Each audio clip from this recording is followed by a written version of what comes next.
Gilingaw sa 11 ka mga kandidata sa hiyas sa Kadayawan ang mga mitan-aw sa ilang cultural presentation. Gipahigayon ang cultural presentation kung talent competition diha sa Gaisano Mall of Davao, bahada ning syudad sa Davao. Nagpakita sa ilang mga talento ang mga kandidata. Diin nakita kaganina ang mga tribo sa Ata Tribe, Bagobo Keylata Tribe, Bagobo Tagabawa Tribe, Matigsalog, Obo Manovo, Iranon Tribe, Kagan, Maguindanawon, Maranao Tribe, Sama Tribe ug Tausug Tribe. Gani gideklara gilayon ang mga midaog sa maong kompetisyon. Diin second runner-up ang gikan sa Tausug Tribe nga si Aina Del Awang Blas. First runner-up si Siti Haya Lanto Kairoden sa Maranao Tribe. Samtang gideklarang Best in Cultural Presentation sa Hiyas sa Kadayawan 2017 si Jenfin Purok Agwan nga gikan sa Bagobo Tagabawa Tribe. Super happy jud ko kung nagdili jud mabayaran ang ako ang kalipay. Magpasalamat lang jud kog dako sa buhing Ginoo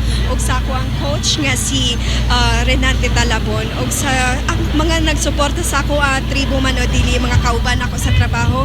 Daghan kaayong salamat sa. Sa mong mensahe ma'am sa mga taga-suporta ma'am sa umabot nga coronation? So, padayon lang ang ilahang pagsalig kay ako buhaton ako ang best.